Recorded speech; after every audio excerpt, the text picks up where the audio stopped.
Well, good evening, everybody, and welcome to the Wealth Builders webinar. We are in for such a treat tonight. We have our founder, Billy Epperhart, who is going to be teaching on strategic real estate investing. And in particular, he's going to answer the question, is it a good time to buy? I'll tell you what, this is timely, and we are so excited that you have joined us for this webinar.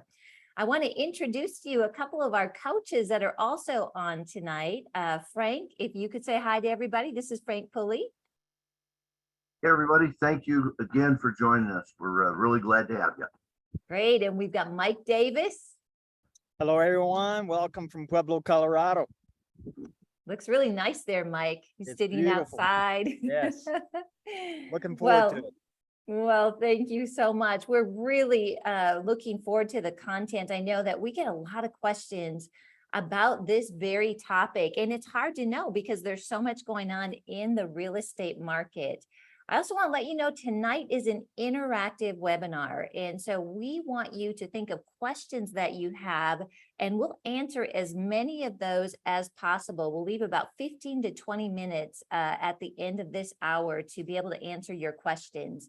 So if you've joined us by Zoom, welcome. And the way that you can submit your question is in the chat section or in the Q&A. We've got an entire amazing Wealth Builders team that's behind the scenes here standing by to send those questions over. And if you're watching tonight by Facebook, go ahead and put your question in the comment section.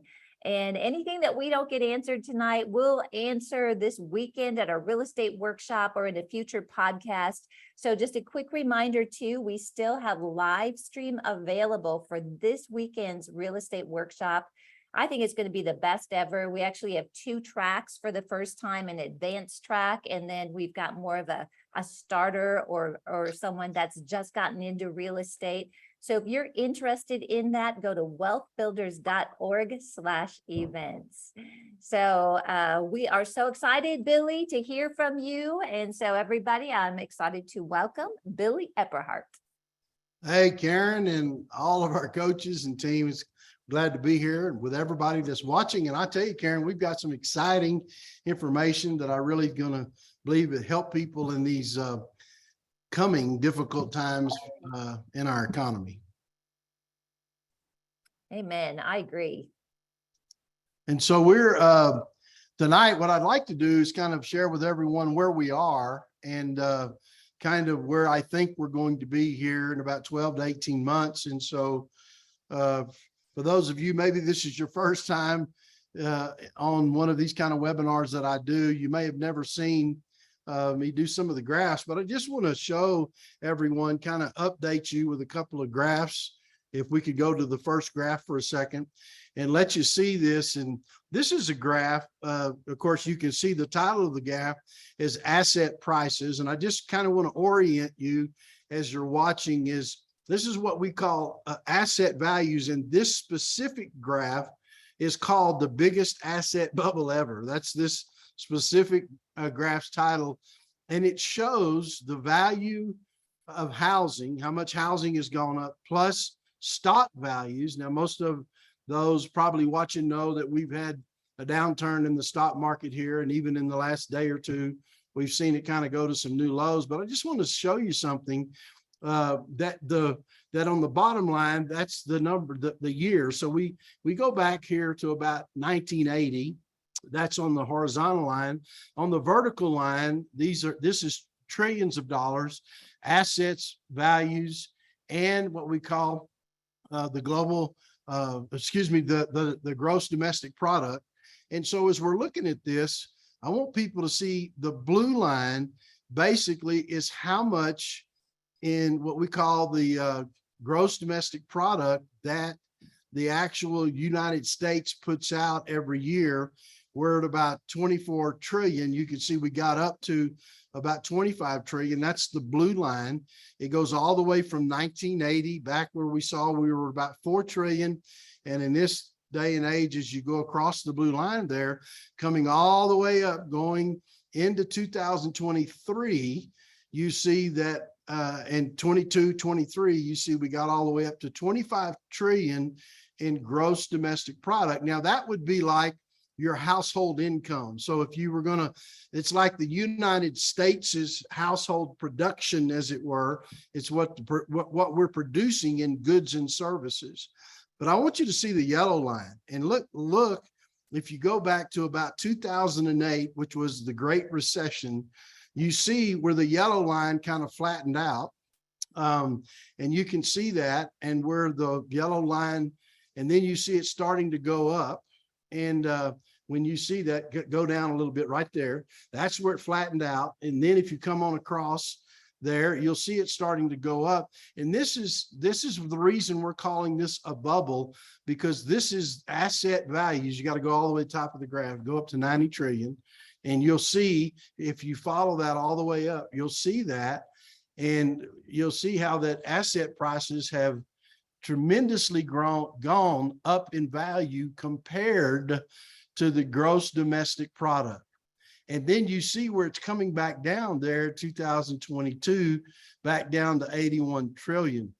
But this is what, when you are hearing in the news, or you're hearing somebody teaching like I'm doing tonight, and you hear that, what I want you to see is this is what's called a bubble. And so basically, when we look at this, we're really seeing, which we're going to show you a second, some more details.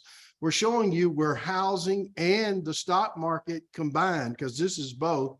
This is a combination of both the housing market and the stock market. And we're showing you where both of those are definitely in a bubble, and that includes housing. And so you can, in fact, if you go all the way back down, since this graph is still posted, you can see, if you go all the way back to 1992, if you go all the way back down there, you see 11 trillion.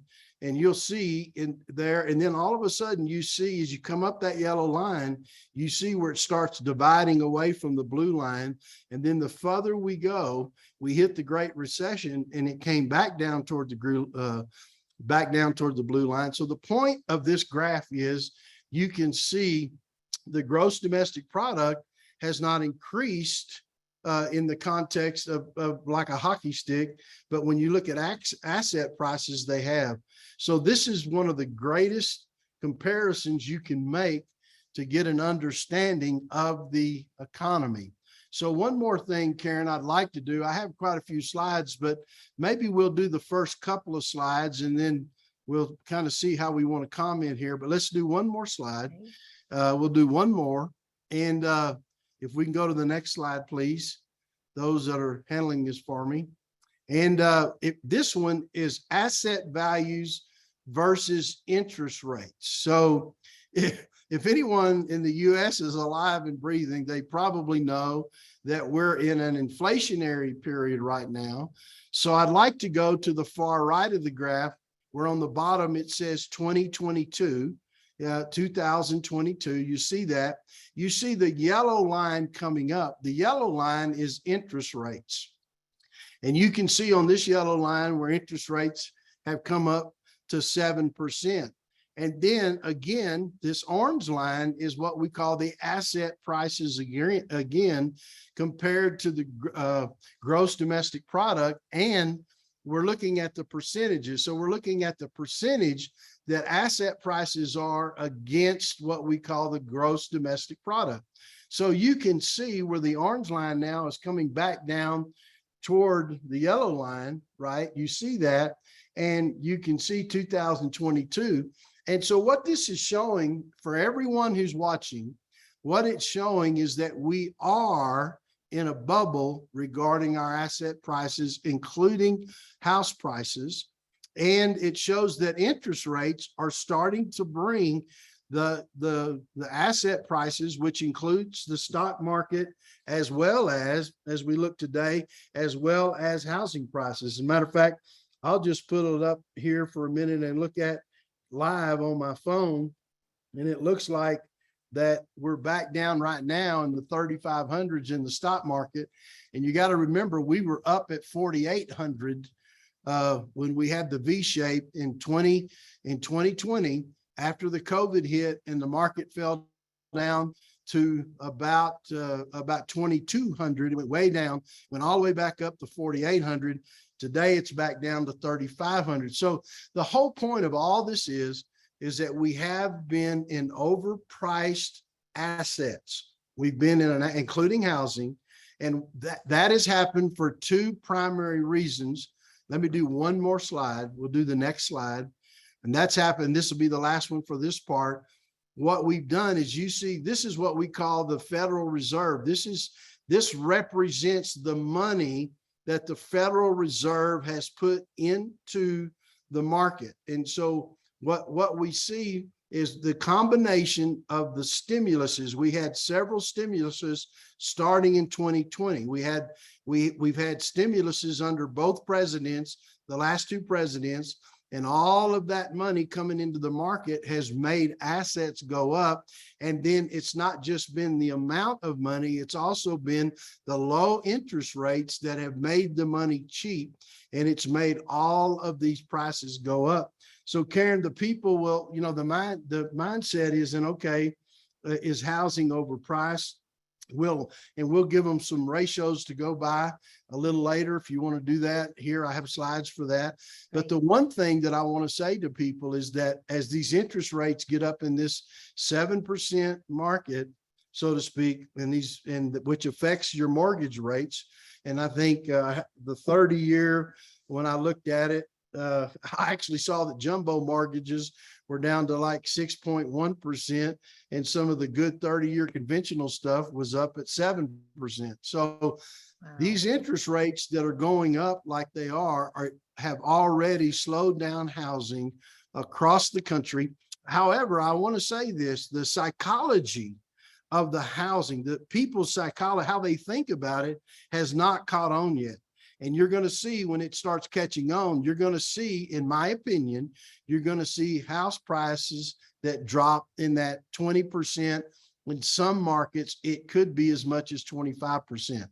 Now, we'll talk about supply and how supply will balance that out a little bit.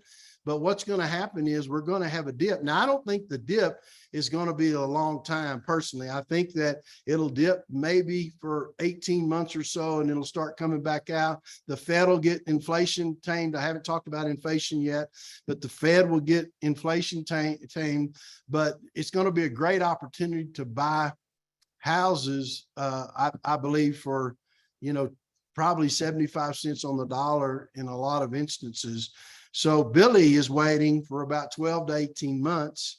And when we do the real estate workshop this weekend, and I'm teaching on this, I'm going to give guidelines that people can use even now to know if they're seeing some good deals or whether they should buy now.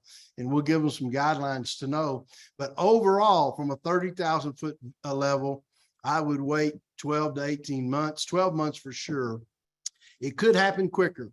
The psychology could start really catching on. And when it does, house prices, I think, will drop substantially. So in most markets, there are some. That's what I was going to ask. Yeah. Is this in every market, or like, how do people discern that? So what we have is the amount of money in the market. So the money has been drying up because the stimuluses have worked their way through the economy. But so what we have is we have interest rates that are going up because the Federal Reserve, the central bank, is trying to tamper down inflation. So in order to do that, they've got to raise rates. But inflation is more embedded than a lot of people think it is. So it's going to take a while. What's going to happen with the higher interest rates is that it's going to cause people to slow down on purchasing, which is going to bring housing back down. And one of the things I want to say here, and if those who listen to me very often, you may know I sound like a broken record, but we never, in the history of the United States of America, we have never had interest rates as low as what we just went through in this past period. Those low interest rates combined with the stimulus are what caused these asset prices to go up like they have.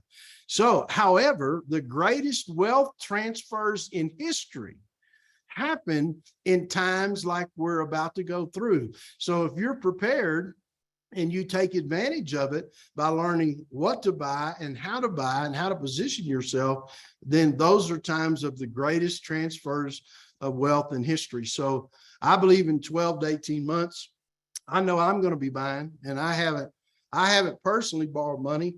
in 20 years. And I'm gonna buy some stuff. I'm gonna buy some real selective stuff, but I'm gonna buy some stuff because the prices are gonna get soft enough in order. Now, money's gonna cost more. However, at some point, I believe those rates are going to come back down. And if you buy low in price, at some point, probably 12 to 18 to 36 months after, you'll be able to refi that into those lower rates.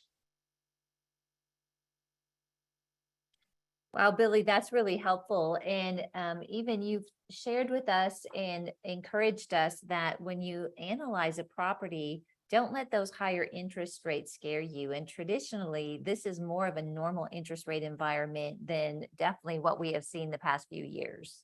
Yeah, absolutely. As a matter of fact, in some of the formulas that we teach, right, on how you know to buy, it's actually based on a 7.5% interest rate. So when you look at that, 6% is what I call that between 6 and 7. 6% that's a real healthy long-term place where there's not an overstimulus and too much going on where asset prices are driven up. Now, I'm not going to sit here and tell you I'm happy to be happy over interest rates, but I am happy to believe that the economy is going to stabilize at some point.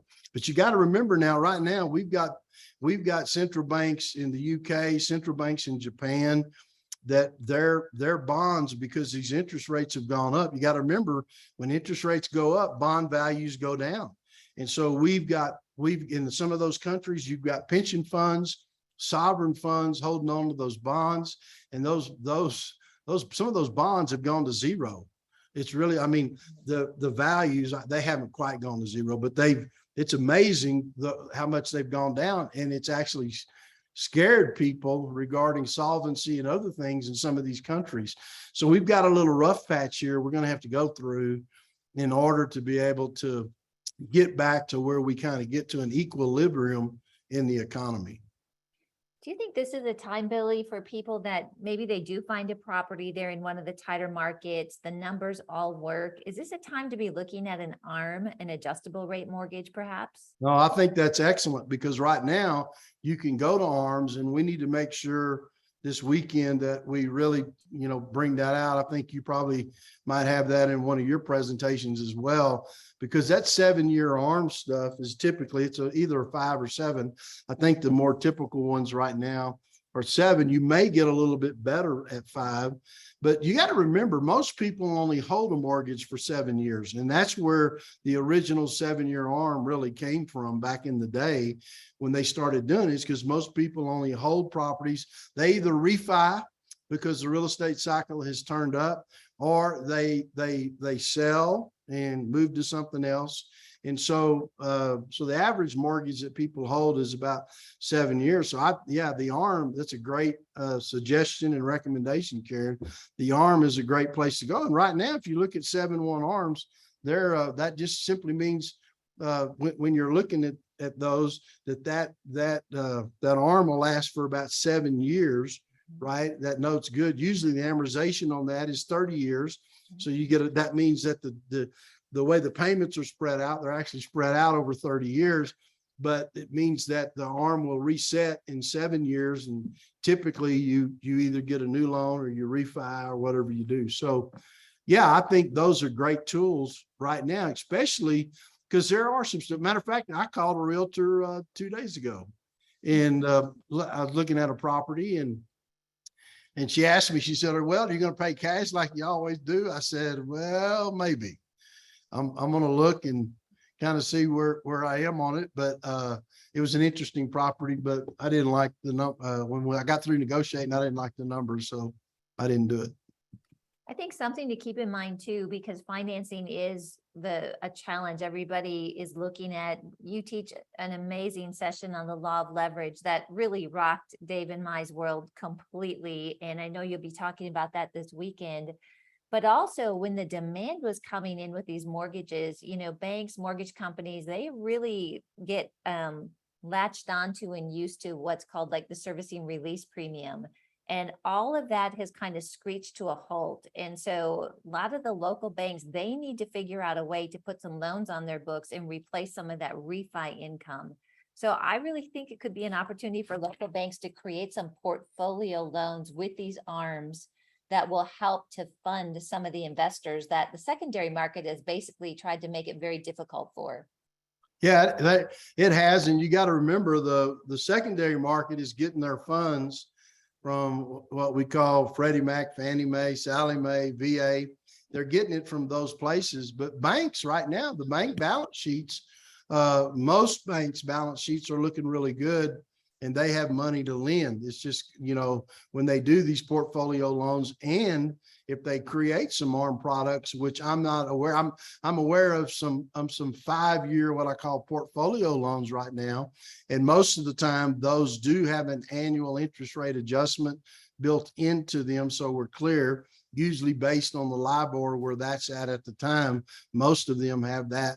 And that includes the banks that I know of. There's several banks that and we're talking about, so everybody watching, we're not talking about mortgage loans, even though mortgage loans have those built in too, but we actually are talking about bank loans where you don't have to go through the underwriting process that the secondary market demands in order to buy that paper from the originators that are originating those mortgages. That's great. Billy, maybe you want to share with people about Wealth Builders investments. And I think we've got some questions coming in. I'll be sharing some of those specific ones, but people that are heavy in the stock market, is real estate a good option? And maybe just share with them about WBI if they haven't heard of it. Yeah. So one of the things that we have, we started a company with Chad Franson, who's my partner in Wealth Builder Investments. And Wealth Builder Investments, of course, is on the Wealth Builders platform. And so what we do is we try to do 3 things in there. One is what we call biblically responsible, investing. And so we try to do biblically responsible investing. And then the second thing we focus on is what we call pro values investing, because with pro values, there's things that we're for example, like the First and Second Amendment, and you have there's quite a few woke companies that put their money, or people that are investing who are strong Christians who end up putting their money in these woke companies, and it's not pro value. But then we also believe in kingdom impact. And so kingdom impact is where we're directly making an impact for the kingdom in different countries and different places. But I think right now also we have a conservative approach with all of underneath those 3 top values. We have a conservative approach right now with how we have funds allocated. So for example, we've got a decent amount in cash that we have people in right now through that. We have some limited exposures, for example, in dividend paying stocks that we have, which we call it the Rising Dividend Fund that we have. And then we also, this is one thing Chad's really good at, is what we call alternative investments, gold, silver, of course, real estate right at the top. And so we also, which a lot of advisors do not focus on the alternative investments because the commissions aren't the same. It's not a commission based at that level. And so it's a little bit different the way it works. So, but we focus on that. And of course, Karen, as you know, we're a very much a faith-based, Christ-centered organization in everything that we do. Yeah, that's good. And we actually added Chad to the speaking team for the real estate workshop this weekend to teach on some advanced tax strategies and financial planning. So that's a real add-on that we have not had before at the real estate workshops. You all get to meet Chad and learn more about WBI. Yeah, let me say something about that. I think one of the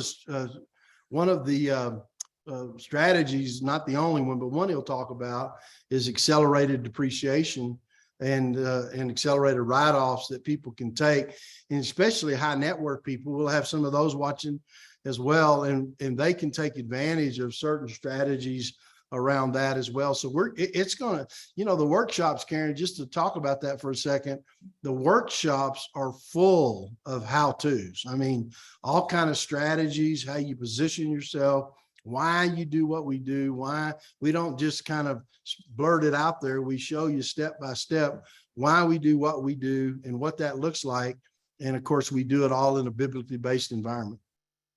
Yeah, that's really, Billy, I appreciate that about you and Becky. You know, it's not like you need something more to do, but you realize that there was a little, I always call it, you have your little side hustle there. CEO of Andrew Womack Ministries and Cures Bible College. But I think you saw that there's a real gap in the market for that, where you might get excited about it. You might think, yes, I want to do real estate investing, but no one was showing step by step how to do it. And they weren't doing it based on a biblical foundation. So maybe just share with people that might not, you know, they may not have heard you and Becky before, why you started Wealth Builders and why you do these workshops. Well, you know, we started Wealth Builders in the theme when I did the first book, however many years ago, called Money Mastery.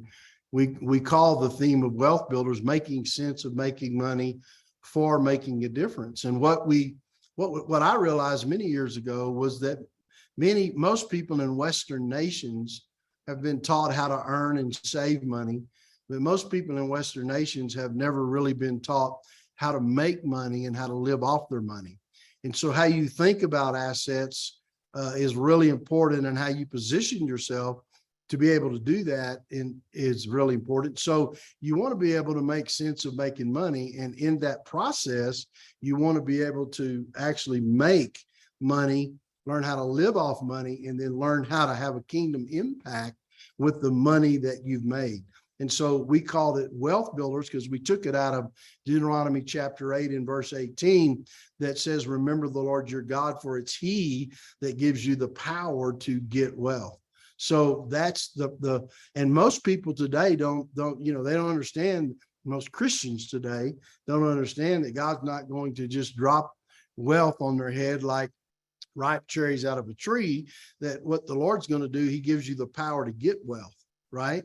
And the two translations I like to use say God gives you the power to create wealth, or God gives you the power to acquire wealth.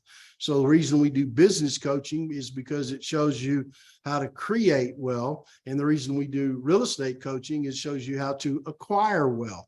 So there's a very strong scriptural rationale for why Wealth Builders is what it is and why Wealth Builders does what it does. That's awesome. And again, if you're interested in that workshop, go to wealthbuilders.org/events, and you'll also sign up for our email list, and you hear about a lot of the free webinars that we do as well. I'm going to jump into some questions. We've got some really good questions coming in, and I'm going to start with Sarah Hodgman. Sarah, thanks so much for being on tonight. Sarah says, what if you're relying on Social Security distributions and investment-only income?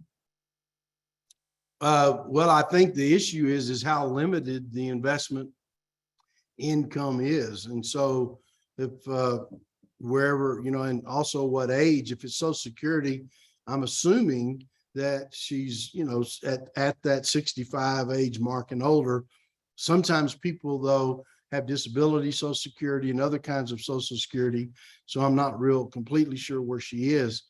But right now, I mean, it would depend, Karen, whenever Sarah, if you're listening, it really depends on what other sources or not of assets you may have, and possible ways to reposition those if you do, to help you more than you're being helped. And then we would need to know how much her investment income was in order to be able to help coach her in what that would need to be. So when it comes to real estate, if she has enough Social Security income and enough this passive income she's talking about, she has enough, she probably can do some things for investing. Your age doesn't prevent you from investing. And by the way, so everybody listen, I love, I've lived for years only on passive income until I got this side gig I got now. So that's kind of my little part-time job I've got. So, so I understand, I understand the challenges she may be facing, but there's probably some things we could coach her and help her with. That's great, Billy. Hey, we've got David Lee on, who's one of in our coaching family. Hello, David. Hey, David. David's got some We love David Lee. He's awesome. He's awesome. He's definitely in the game. And here is his question. He says, "Hi, Billy. Do you think C-class rental housing prices will stay relatively steady? Will A-class housing have the greatest discounts and buying opportunities?" Man, that's a great question. And I think, the thing about C-class, as a matter of fact, I just looked at a portfolio in Tulsa that somebody's selling based on the income approach. So to answer David's question, let me get a little sophisticated for a second. So what happens with C-class properties, most of the time, those properties are bought for income, not for appreciation. However, C-class can appreciate and does go up, but primarily it's purchased for income. And what that simply means is the amount of the purchase price that you have to pay is much lower than, say, an A-class property. However, you can rent it in many instances, almost, not quite, but almost up to that. You definitely can rent it for what some people do, B-class, no question about it. And so you get this much greater return on that. So what happens is most of the time people buy that lower price property. And so I would say that his question is correct, that the biggest discount is going to go on A and B properties. However, I've noticed there are investors right now, by looking at some other properties out there, they're kind of trying to sell that C-class stuff a little bit late. They're late because the interest rates have already gone up. They should have sold that portfolio, for example. Say they've got 20 properties in a portfolio. They should have sold that back when bank rates were not just mortgage rates, but bank rates were a lot lower. So, however, I do think that what he said is correct, that the price fluctuation in that C-class property is going to be better, meaning it's not going to fluctuate near as much as the A and B class stuff is going to. And the way you know that, just so you know, so you understand, you look at where are the most customers at for purchasing homes. And it's in that B and A class, that middle class neighborhood, 3-bedroom, 2-bath, brick, nice neighborhood. That's where most of, and then you've got the higher class stuff. And so the higher class stuff always gets hammered in these kind of markets. And so the depreciation is going to come down. We have some high net worth clients that or ultra high net worth. I'm really encouraging for some of them to buy some higher class, higher price, single family stuff and build a portfolio with that, even though the income off of it compared to their investment, but they already have really strong income in their personal, either W-2 or 1099, or in some cases passive income as well. And so what happens is they need some write-offs, and that upper stuff will appreciate better when the market turns. And so there's a strategy there you can play that really in these kind of times will create wealth. I remember now look, I'm only 39, but I remember 1985, 86, 87 very well, when the savings and loan crisis happened. And I knew people back then, we didn't have what's called due on sale clauses in mortgages, in the mortgage covenants. And so you could go and just assume somebody's house. And I knew a guy personally that went during the savings and loan crisis, and talking about wealth transfer, he got filthy rich because he ended up with about 150 strong middle-class homes in the Denver metro area. And he put very little money in any of those. He just assumed them. He had to manage them. He had to run them. He had to, in some cases, he had to repair them.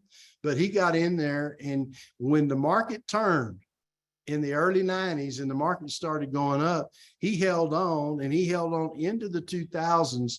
And then he started doing what we call a 1031 exchange out of those houses. And he made an absolute fortune and paid cash going into what he was going into. So the point I'm saying is these wealth transfers right now, I think there's going to be opportunity of 20-25% on these B and A class properties.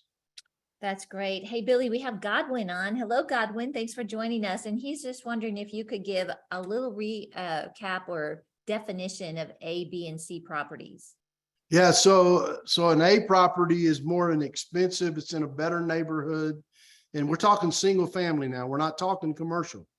Okay, just so we're clear, because there are A class B-class, C-class commercial properties.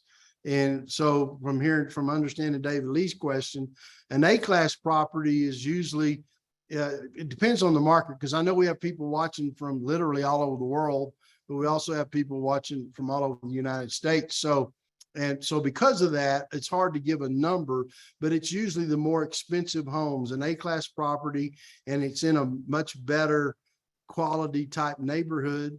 B-class is kind of that middle class type property. It's not really a luxury or high-end property. And then C-class is more what we call low to medium income. Medium would be really high for that. It's more low income type properties, but low income properties produce, that low to medium income property produces a better income stream because of the amount relative to what you paid for it compared to the amount of rent. So for example, in a low property, there's many places in the United States when these high interest rates come up and the market starts softening, you're going to be able to buy some houses in Indiana where I think David Lee has some of his, you can buy them for $50,000, $60,000, $70,000, and you can get rent on a $70,000 house for $1,000 a month. And so when you look at that, that's better than 1%. That's 1% gross rent would be, $700 a month on a $70,000 house. So you get $1,000, you're getting that good premium, getting up in that 1.5% range we talk about. So that would be more of a C class. B class is where the realtor comes to you and goes, okay, if you put 20% down and you put it down, you'll cash flow based on say an 80%, or in some cases, they'll tell you 25%, and you'll cash flow. The more luxury properties, you're going to end up at where you put 20% or 25% down, and you may even still have, based on the rent, I think right now you could probably break even. You're more at a break even number on some of those kind of properties. You may be a little negative, but if you're high income, you need that write-off. And it's, I don't know, this particular webinar probably is we don't have enough time to really talk about write-offs maybe, but they're, people that have high net worth and they're paying the government. I mean, I just met with somebody last week. Their personal taxes last year were $500,000. And they actually wrote a check to the government for $500,000. I had one man who called me and he was paying $800,000 a year in personal payroll taxes himself, not his company, not his business, him personally. So every quarter he was writing that check for 200 grand. And I told him, man, you need to reposition yourself and you can start buying assets that appreciate, that also give you write-offs against that and shelter that tax. And so instead of writing 800,000 to the IRS that you'll never see again, you can write 800,000 to a real estate portfolio and start, and that real estate portfolio, if you do it right, will go up in value, but every year it shelters you against those payroll taxes.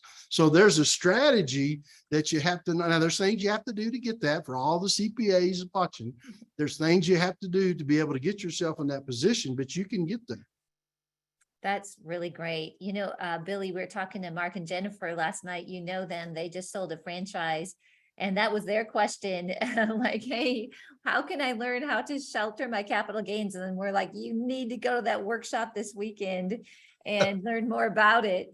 Raymond, hey, Raymond, thanks for your question. He is hearing about all these tax strategies, and he's wondering if they apply to people that are more in the beginning stages. Like, will we be talking about tax strategies that aren't for the super advanced? Oh, absolutely.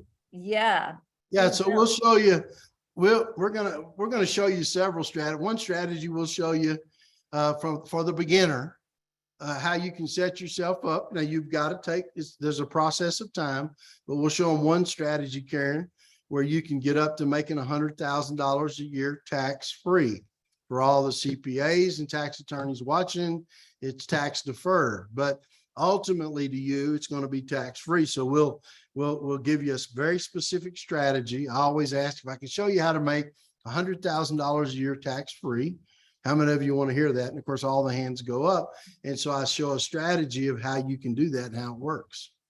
That's great. And Frank, one of your sessions is focused on that, the 1031 exchanges and some tax strategies. And I think Bill Bronchick, the attorney, is awesome. He was on the last webinar, talks about it too.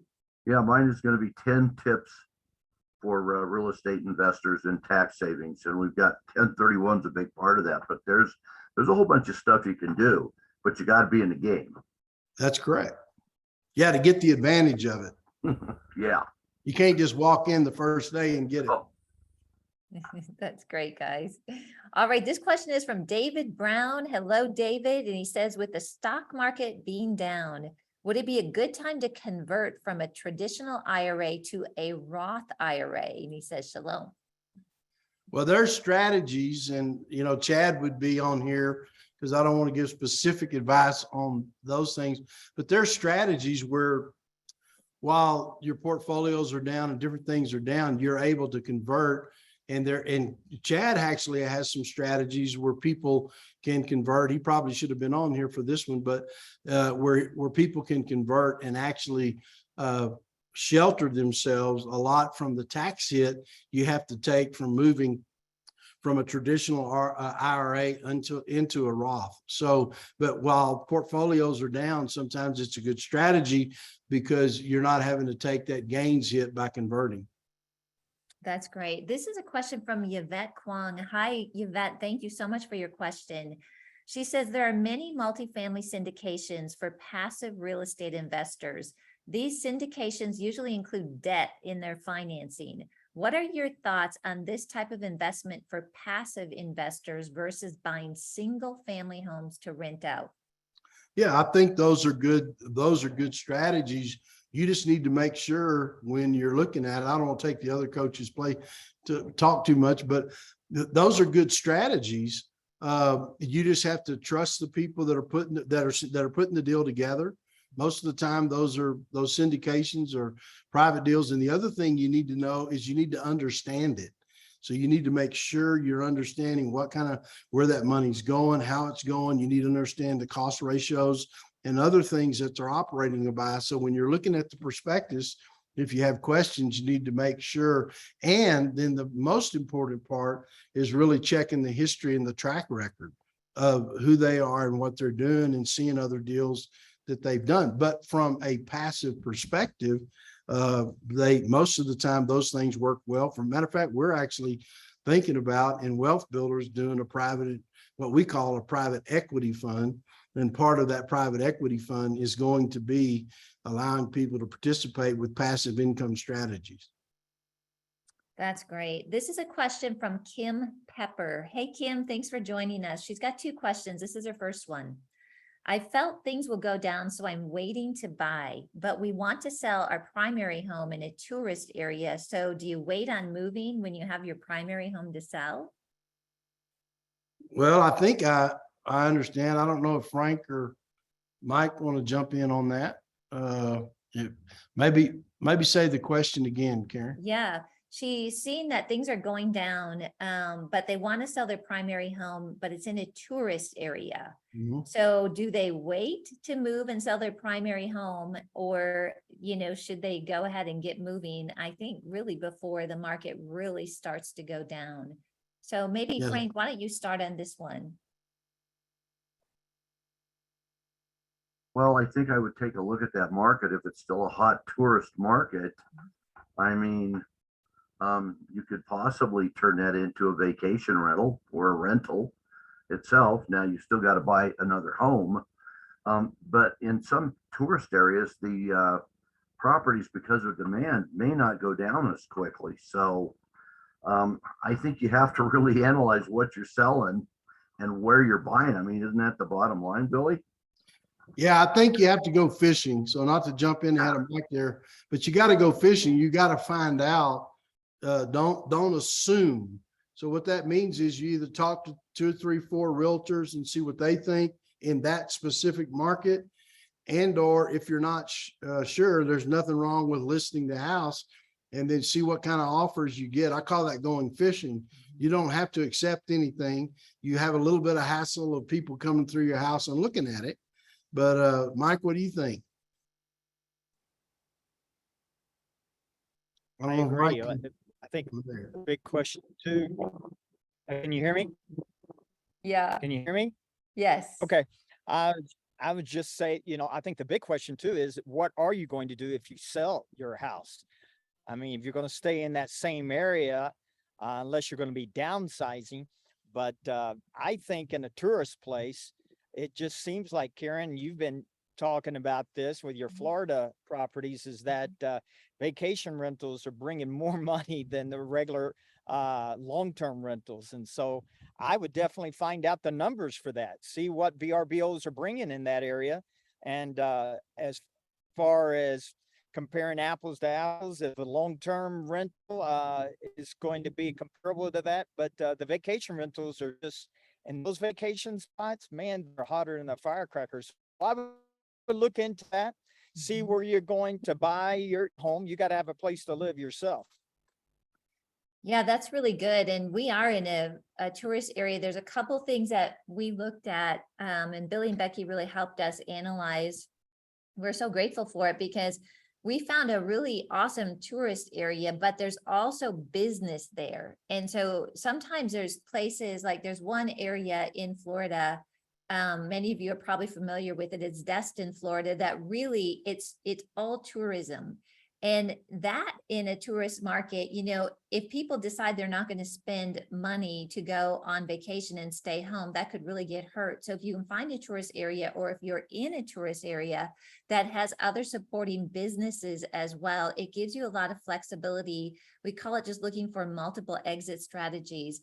The margins are definitely better if you're in a good area like that, but you have to watch your cash flow because you're going to go up and you're going to go down. So you don't want to put yourself in a position that you can't weather the slower times. Also in Florida in particular, our hearts go out to the victims of Hurricane Ian. That was a very sad hurricane. We are so grateful that our property was on the other coast and it wasn't hit by the hurricane. It just had some minor things. So that hurricane though, there's a lot of what we call snowbirds. There's a lot of people that would vacation on the West Coast, and those homes and those properties are not available, which is going to put additional pressure on vacation properties in areas that weren't hit by the hurricane. Absolutely. So we'll be talking a lot about that. We love to talk about vacation rentals, and we'll be covering things this weekend that allows you to analyze things from multiple perspectives. One of my favorite classes that I'll be teaching is how to look at an area and you can analyze it based on all three. I'll walk you through that. I tease that you can actually do it, in your slippers in the morning with your cup of coffee. You can do it all from right here, your cell phone, and find those markets. Here's another question that's about primary dwellings, and it's a little bit different than the one we just answered. This is from Lori. And she's wondering if it makes sense to try to sell her principal property, which was making some money in the past 2 years, in order to possibly buy different property, maybe moving up to more of an A or B class home next year. What are your thoughts on that? Well, the question, I'm not sure I understood the question exactly. I don't know if the other guys did. Yeah, so she's got appreciation on her principal residence, but it's not what would be considered a B or an A home. So, should she sell now while the market is still giving a pretty good premium on C class properties, or maybe the lower B, and maybe move into an interim place and then go after more the B or A because they'll be heavily discounted next year? Yeah, I mean, if she's willing to go into some kind of rental property, everybody needs to know, watching, that rents have gone up so much. I have some slides on that as well that I'll do when we talk about finding the best markets to buy in. But I think right now, if she wants to do that and she's willing to live somewhere, again, I want to say to everybody listening, right now, you have to go fishing because the market is not what it was 6 months ago. And people need to know that. And it's definitely not what it was a year ago. And so you're going to have to find out. And if you're, because I know we got people watching from everywhere. So if you're in a place where maybe the market is still extremely strong, then, possibly your property's still really up. But for the most part, across the board, these properties have come down. So I'd say she could sell it and get her gain that's in it.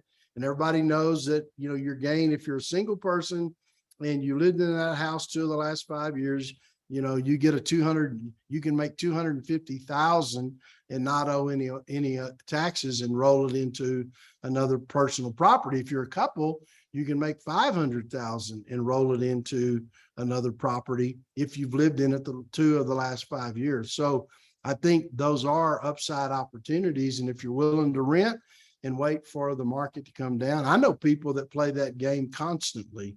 Matter of fact, they move every 2 to 5 years, depending on, and they constantly do that. So sure, she could do that, but you need to verify. Remember, the 3 most important words in business and in real estate are verify, verify, verify. So don't assume anything. You got to go fishing and find out. And when I say go fishing, I'm not talking about catching real fish. I'm talking about you got to go on a discovery process to find out exactly what you can get for the property. That's great. Yvette had another good question. I'll answer it for you, and then the panel might want to comment on it. She's wondering if she bought the 2020 USB from the conference. So she's wondering if the information shared in there is still valid and good. And we know it is. The basics is they don't change, but there's new things according to the market as well. So Billy, do you think that someone that maybe has that or attended in 2020 would benefit from attending this weekend as well? Yeah, because we're going to talk about all the speakers at some level are going to be referencing the current economy and not only where we're going, but where we are, where we're going, and where we're going to end up in the cycle. So I'm going to do that on identifying the best markets to buy in. And then when we talk about where we are, but we're going to do it throughout the weekend to talk, because I'll tell you what that means is there's some strategies that actually become more prominent in certain times. I mean, you got to think about 2020. 2020 was in the middle of COVID, but the basics of what we taught and how you value property, et cetera, that all of that is still relevant, but then how we apply it today, some of those things will change. Great. All right. I thought we would take the next couple of minutes and just have Mike and Frank share a little bit about some of the topics that they will be teaching on this weekend. And so Mike Davis, you always get us all fired up. We're so excited to hear you. What are the things that you'll be teaching on this weekend that people can look forward to? Well, one of the main things is I'm going to be teaching on team building. And once you start getting into real estate, especially if you purchase real estate outside your area, you're going to need to build a team and to be able to protect your property and have the right members on your team. I'll be going into that. But also, I'm going to be teaching a couple of courses with Frank. And so Frank and I, we are a good tag team teachers on this. And so Frank, if you want to, I'll lead that into you. Okay. The topic Thanks, that we're Mike. going to be teaching together. I'm looking forward to it. One of them is called Property Management 101. We kind of adhere to Billy's philosophy that it's a great idea to manage your own first few properties so you get kind of a base before you decide to get a property manager. Now, there's some nuances to that we'll cover, but we're going to cover a lot of what you need to know to do that. That's a brand new presentation. And then Mike and I are also going to be talking about creative real estate financing, which is, a good way of getting into certain properties with little money down, or if you're selling a property, how you can make a lot more by carrying papers. Let's see, I'm going to be doing one on multifamily and how you can assess the value. And isn't it great to be able to buy a property and make it more valuable by making it perform better? And let's see, what is the other one? 10 tax saving tips for real estate investors. That's it. That's Well, great. that's good. And also to let people know, if you are on live stream, we really try to make it a great experience for you. We communicate with you. We've got a team where you can ask questions. We've got several Q&A sessions that are throughout the weekend, and those we have found to be the most popular, where you have a chance to ask the questions, whether you're in person or live stream, and we have the whole panel that is there to answer them. So we try to make it as good of an experience as possible. Plus, you have access to the entire weekend for 3 weeks after the live stream. We had a lot of people say, hey, I can be on in and out. And so what Billy and Becky approved doing is they said, let's get it out there for everybody for 3 weeks so that we can make sure that you're able to watch all the sessions. Also, Bill Bronchick. I mean, how do you describe Bill Bronchick? He is just They broke amazing. the mold when they made him. Yeah, we love Bill. We love We Bill. do. And he talks, he's an attorney, just fabulous real estate attorney, of course, in the game, very successful. And he talks about how we protect ourselves, how to set things up from a legal perspective. And he's got this new teaching. I can't wait to hear it. And it's 10 reasons why he believes the Bible tells us that God was a real estate investor. It's going to be awesome. And we just want to thank too our coaching clients. We have got, oh my goodness, just really wonderful coaching clients have become friends. They're like family. We do offer coaching for people as well, and we'll be sharing more about this this weekend. So there's so much for you to look forward to this weekend, and we would love to have you join us. And so with that, Billy, I think we are at the end. Can you believe it? We're at the end of the Wow. hour. Is there Wow. anything that you'd like to just share with people to close us out here? Well, I just want to encourage people that, you know, you need to, we have the live stream that's available. I think the in-person is sold out, if I understand that correctly. Yeah. So the in-person is sold out, and we're all of us that are here on the webinar, along with Bill and Chad and others that are not on here, are going to be sharing. And so it's going to be a power-packed weekend. And honestly, without any undue influence here, I don't know of a better timed workshop than the workshop this weekend. I mean, Karen, this is 2022. We're getting the next one will be in 23 in April. And we go all the way back to the beginning of 15 doing these workshops. So what is that? That's 7 years. Is that right? 7. I got to add, subtract here. The quarter 2023 will be 8 years. So we're 7.5 years doing this. And of all the years we've done them and all the coaching we've done, I don't know if there's a more timely workshop than this one. And that's the truth.